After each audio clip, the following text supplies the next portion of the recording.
de est-ce que je vais réussir, est-ce que je passe les délestages, est-ce que je me présente aux examens ou est-ce que je passe tout en juin, mais est-ce que j'abandonne pas le droit au final, est-ce que c'est ce que j'aime, est-ce que c'est ce qui m'intéresse, mais c'est dur.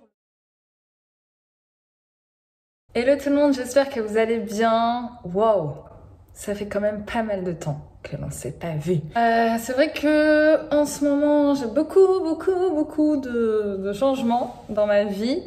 Je fais pas mal de choses, j'essaye de gérer plein de domaines différents en même temps, ce qui fait que je n'ai pas eu le temps de faire des vidéos. Et celle-ci, vous avez été nombreux à me la demander. Là, je sais que c'est une période cruciale pour de nombreux d'entre vous, puisque c'est la période des examens qui approche et pour un bon nombre aussi d'entre vous, c'est la première fois que vous allez passer des examens dans la matière du droit. Ça peut être très anxiogène comme période et c'est complètement normal. Donc je tenais à vous dire que ce que vous ressentez, cette période de doute, de est-ce que je vais réussir, est-ce que je passe les délestages, est-ce que je me présente aux examens ou est-ce que je passe tout en juin, mais est-ce que j'abandonne pas le droit au final, est-ce que c'est ce que j'aime, est-ce que c'est ce qui m'intéresse, mais c'est dur le droit, etc. C'est normal. Donc on respire, on relativise. C'est première année de droit, il faut que vous soyez patient avec vous-même, il faut que vous soyez fiers de vous déjà, de ce que vous avez fait, du travail que vous donnez. Je sais que la majorité d'entre vous ne font pas que du droit entre guillemets dans la vie, mais vous faites peut-être d'autres études ou bien un autre travail ou bien vous avez une famille, des enfants et que vous gérez plein de choses en même temps, tout comme moi, et que vous essayez de réussir votre vie tout simplement. Et je sais que certaines fois, c'est pas facile, vous n'avez pas forcément tous les outils, vous êtes à distance, hein, je le rappelle. Donc ça veut dire que vous n'avez pas des professeurs ou des camarades qui sont là à vous motiver, à vous guider dans le travail que vous devez effectuer. Ce qui fait que vous êtes perdu. Voilà, c'est vraiment le mot perdu qui revient sans cesse. Voilà, donc peut-être que d'autres sont hyper confiants, ont bien réussi leur organisation et sont prêts à passer les examens, d'autres non, ça dépend, mais en tout cas, quoi qu'il en soit, il n'y a rien qui n'est pas naturel comme sentiment. Donc là, on va parler des délestages, donc les examens qui arrivent en février, en janvier pour vous, parce que moi, ma période, c'était plutôt février. Là, c'est un peu plus tôt pour réviser ces examens. Nous, on avait vraiment de octobre à janvier inclus et les examens, c'était mi-février. Vous avez moins de temps, c'est mi-janvier, le 23 janvier du coup. Et du coup, les délestages, c'est 4 matières que vous allez devoir passer. Encore une fois, pour les boursiers, c'est obligatoire. Pour les non-boursiers, ce n'est pas obligatoire. Donc, vous pouvez très bien passer toutes vos matières en juin. Ça, il n'y a aucun problème dessus.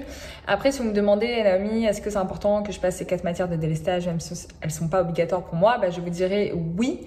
Puisque tout simplement, les délestages ont été faits pour vous décharger, donc vous délester d'un travail supérieur que vous pouvez avoir en juin. Donc c'est-à-dire que si vous ne passez aucune matière là en janvier, vous aurez tout le reste des matières, donc à peu près 10 matières à passer en juin.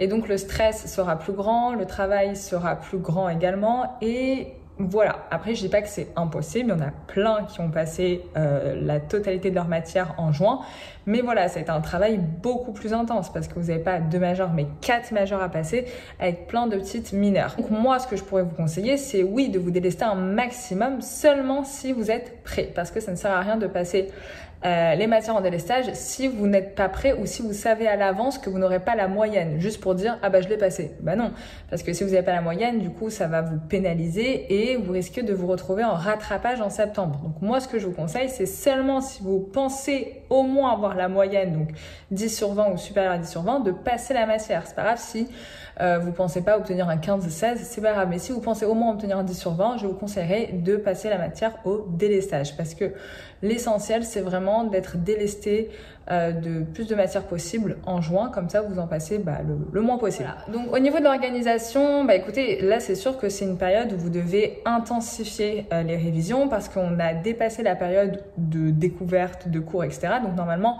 à ce stade-là, donc là on va partir du constat où vous passez les 4 matières au délestage. Donc normalement à partir de cette période-là, vous ne devez pas découvrir des matières, vous devez juste les réviser. Donc ça veut dire que fin décembre, on est censé déjà avoir tout bouclé. Et à partir du début janvier, donc là c'est entamé, vous devez juste regarder les matières, etc. Revoir les jurisprudences, apprendre par cœur les juridictions, etc. Le droit constitutionnel, patati patata.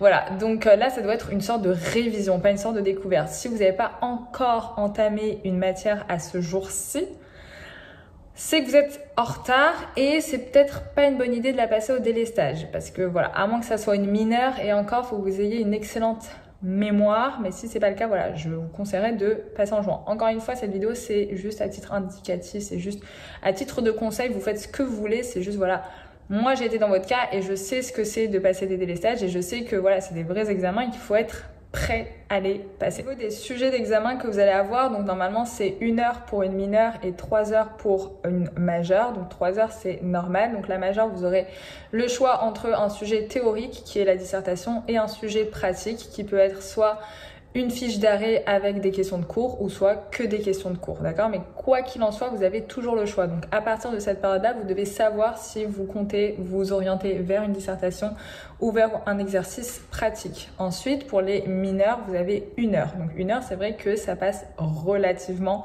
vite. C'est pour ça qu'il faut que vous sachiez gérer votre temps. C'est la chose la plus essentielle en droit et même dans la vie en général. Il faut savoir gérer son temps. C'est pour ça d'ailleurs qu'on vous met des petites durées, 1 heure, etc. Si vous voulez passer votre CRFPA, votre barreau pour devenir avocat, ce sera aussi des examens qui sont minutés, qui sont courts dans la durée, alors qu'on vous demande beaucoup de choses. Donc c'est important, dès votre première année de droit ou votre deuxième ou troisième année de droit, de savoir gérer son temps, c'est-à-dire de ne pas perdre trop de temps sur une question. Donc par exemple, si vous lisez les questions, vous voyez une question, vous n'arrivez pas trop, vous ne connaissez pas la réponse, ça sert à rien de rester sur cette question genre 30 minutes à essayer de trouver la réponse et de vous rappeler votre cours. Bah non, il faut passer directement à l'autre question et essayer d'avoir le plus de points dans sa poche et de laisser les questions les plus difficiles en dernier, même si cette question-là vaut le plus de points. Donc en fait, tout est une question de stratégie. Il faut que vous sachiez ce que vous savez gérer.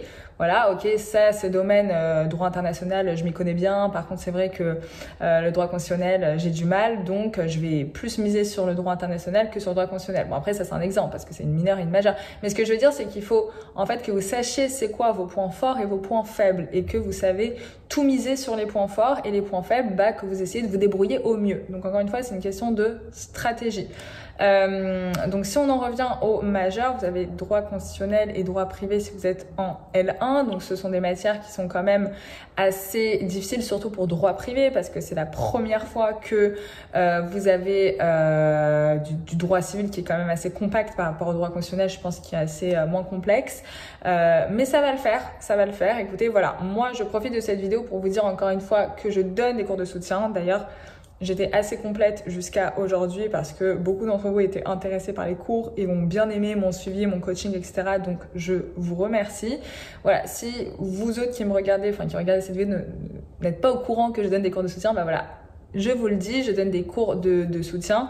Donc ça peut être voilà 1 heure, c'est généralement 1 heure par semaine, donc ce qui permet un suivi régulier et constant où je vais suivre l'étudiant, il va me dire c'est quoi ses problématiques, sur quoi il arrive le moins, donc c'est-à-dire ça peut être soit la méthodologie, ça peut être soit le fond du cours. J'ai aussi des étudiants qui font des fiches d'arrêt d'un devoir, qui me les envoient et moi je leur corrige, je leur dis ce que le professeur attend d'eux, etc. Enfin, je fais vraiment plein de choses. Donc si vous êtes vraiment perdu, vous vous sentez seul, vous avez besoin vraiment de directives, etc., sachez que je suis là, il faut juste m'envoyer un message, si possible sur le compte Instagram Student Life où c'est là que je réponds le plus rapidement et je m'entretiendrai avec vous, on pourrait s'appeler pour voir en quoi puis-je vous aider. En tout cas, tout va bien se passer. Voilà, c'était une petite vidéo pour vous soutenir, pour vous dire que si je l'ai fait, vous pouvez le faire et que voilà, il faut juste de la motivation, une certaine rigueur et ça va le faire et vous obtiendrez votre année de droit. Voilà, je vous embrasse très fort et pourquoi pas à bientôt.